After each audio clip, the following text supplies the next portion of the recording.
Welcome back to the Roadside Rescue YouTube channel. I'm Ernest. On this episode, I'm going to be getting the engine out of this blue car.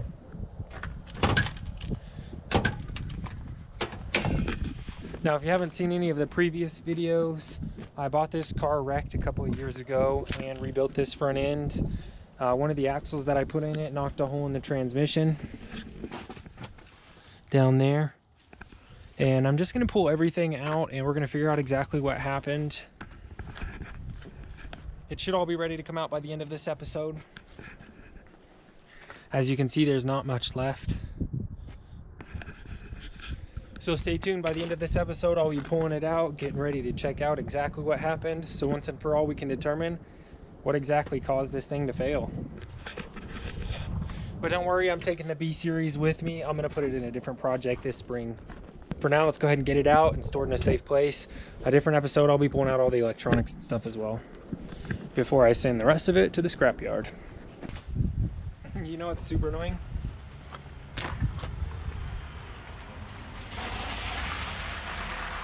Cars driving by while I'm trying to film. They living in the city. Grew up in the country. What was I saying? Oh, the snow's super annoying. At least it's a little dry here. It was here for like a week and a half since I worked on this last, and it literally just melted and dried up yesterday afternoon and evening, and overnight it dumped 3 inches. So I was just planning on coming out here Monday morning and working on it, and I got more snow to deal with than I had last week, but kind of brushed it all up, and should be enough to get done what I need to today. I've got to drain the oil, so let me go ahead and just get my oil thing. I'm going to need to take that on a job with me tomorrow. Last time I used it, I knocked it over when it was full, and I think that might mess it up. So I'm going to make sure that works and siphon out the oil out of this. All right, here's my cool little siphon oil exchanger. You don't have to pull the oil drain plug, which sometimes gets stripped or put on way too tight by somebody at a quick lube shop. So when you don't want to deal with that, it takes a little bit longer, but you can put this in there and suck out all the oil. Especially on newer cars where I have to take off the belly band or jack them up, I'll use this, but I really only do it for neighbors or friends. I hate doing oil changes for just like a customer because I make like 20 bucks. Doesn't make sense, or I have to charge them a lot more. Man, it's cold. It's like 19 degrees outside right now. It was like 30 this morning, so it's getting colder. It's supposed to be -6 tonight after sunset, so I'm gonna be working till then. Okay, this comes with a bunch of different little hoses like this, so you just find the biggest one that'll fit all the way to the bottom and you use that, because the smallest one will probably fit. This one's mostly like newer cars. This one may fit in here.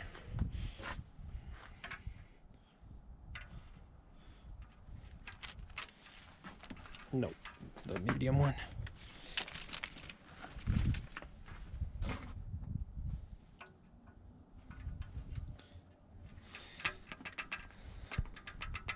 Oh, I think I can use this one. There we go. Yeah, medium will go all the way down. So you just push it till it's all the way down. You can feel it poke the bottom. And leave it like that. And then we'll hook up just the bigger one here to it, down to that.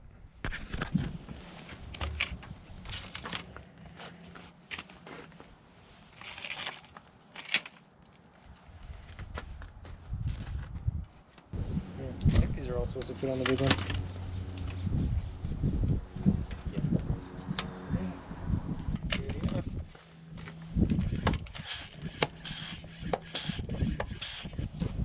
Okay, so you do that and then the oil comes on up by itself.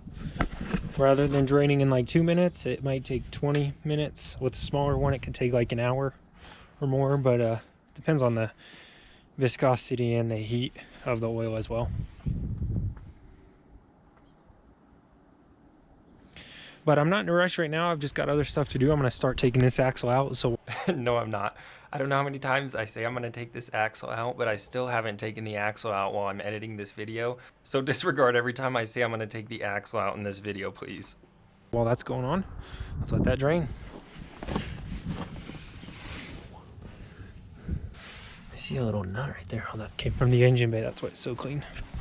With that, I'm going to get distracted and go ahead and start taking stuff off the engine. I forgot this thing's full of windshield washer fluid. I just bought some more this morning, but I'm definitely going to take that next. So that oil drain tool actually did get messed up when I knocked it over. That's some bummer news, but I'll see if I can clean it up and get it working later. I'm not going to use it tomorrow.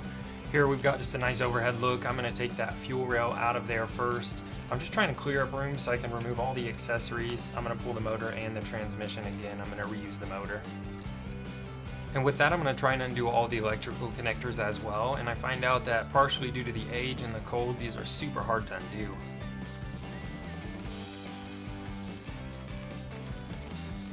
Man, all of these plastic things are just so hard to pull apart right now.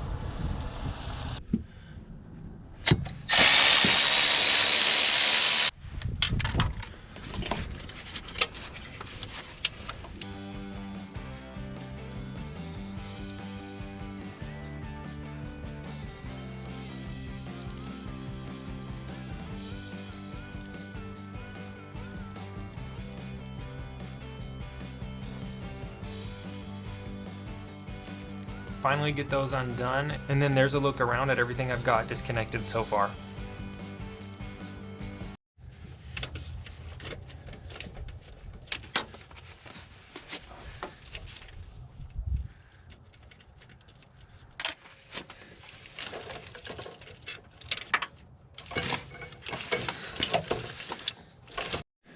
Disconnect the catalytic converter and muffler here. I'm gonna sell that catalytic converter.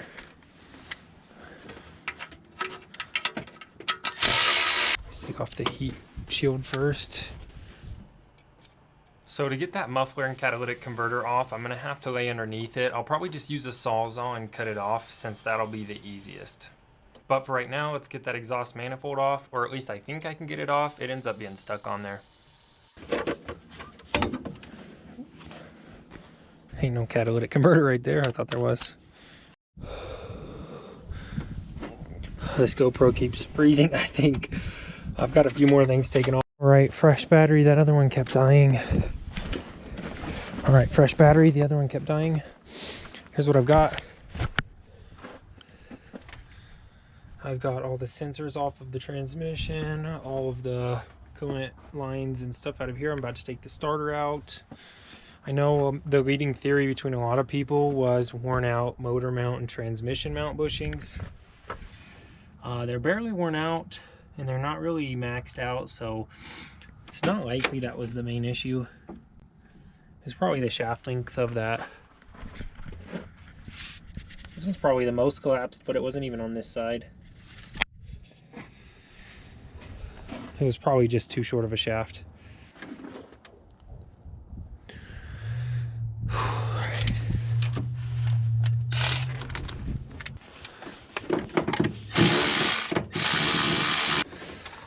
And everything, I'll just come back with a magnet when I'm done. Half the stuff I can't keep up with. Little nuts and bolts. That is a 14. I knew it.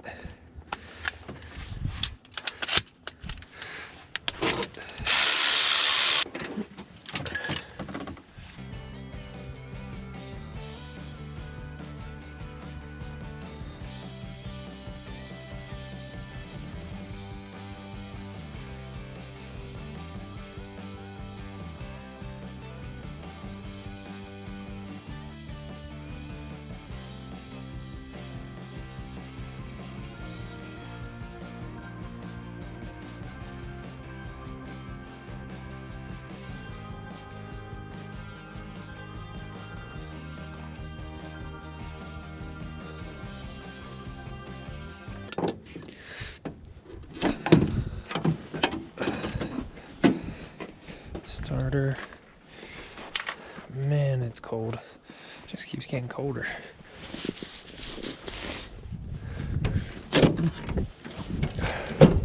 This is how much snow was here from last night. Quite a bit. All right, well, that's gonna do it. The sun's leaving, so I'm starting to get real cold. I'm also running out of light, which was the next thing I was gonna do, was this intake manifold. I just want to take that off before I pull it. I might separate it from the transmission while it's in here. It's not a big deal. I'm just breaking it down. I'm not in a rush.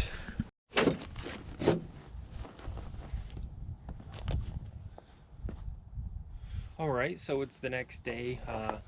The sun is just starting to hit this area, so now I'm going to work over here. I think it's like 11 degrees outside today. Pretty cold. Luckily, it looks like it's going to be in the 40s by the end of the week, and I can work outside in a sweater with the 40s, so that will be super nice. Regardless, I think I kind of just need to get this done. I'll have plenty to do when it's 40 degrees outside by then. For now, the sun is feeling great. I'm going to go ahead and get started on this. You can see the sun's starting to just melt up the ice here. My goal right now is to get the intake plenum off, and then I'm going to disconnect the drive shaft on this side, the rear wheel drive shaft, this exhaust, and then the motor mounts and a transmission mount, and this is ready to come out. I've got all of the other sensors disconnected yesterday, except for I think one on the back side of that intake, which I'll probably just disconnect when I get that loose. I've been avoiding doing that for a couple of days, and right now I've just got to get it done. This motor's coming out here in about an hour. I just got that bottom bolt out of this alternator. See if I can get this out of here finally.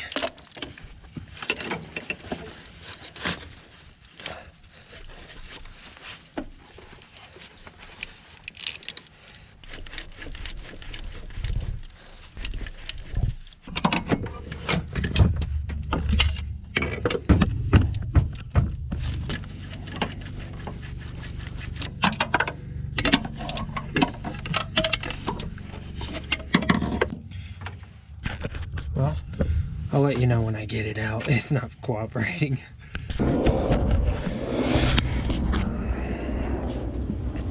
Okay, finally. Let's see. Maybe it'll come out then.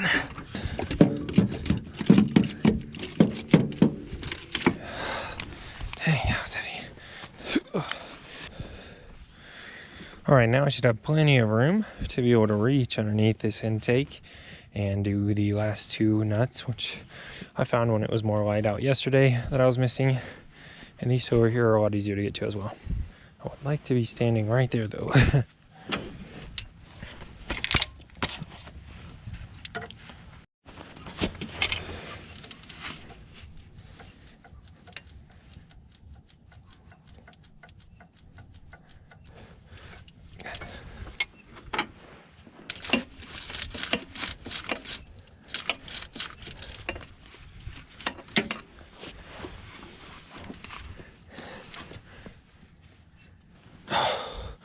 All right, I got that other one off.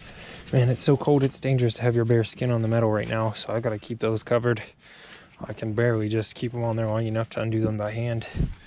And we've got two more to do under there, but I've got all these off now. You can see that move just now, so I'll update you when I get this out. All right, I got those two nuts off the bottom there. That should be it, except for maybe one electrical connector, but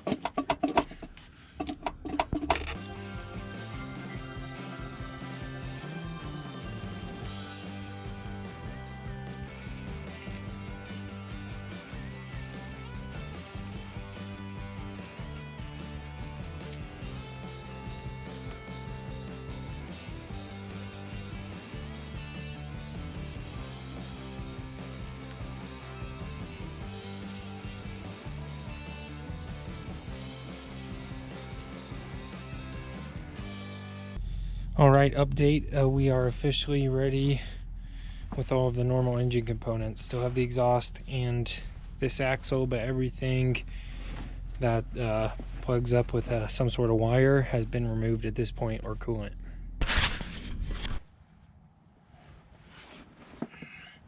Hello.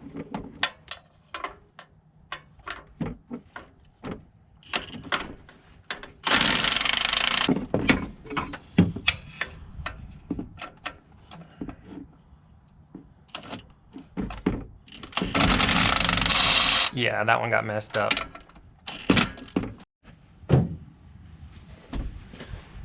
All right, I've got my earplugs in. I'm gonna go ahead and just cut this nut off on this side.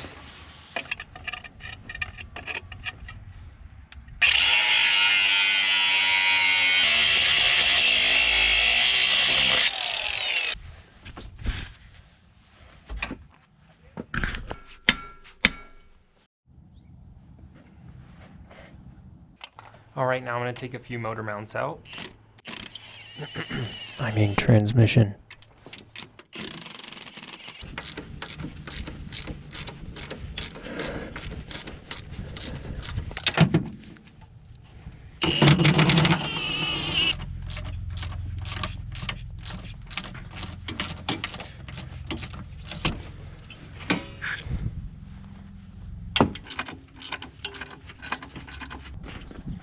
All right, well, that's gonna do it for this episode.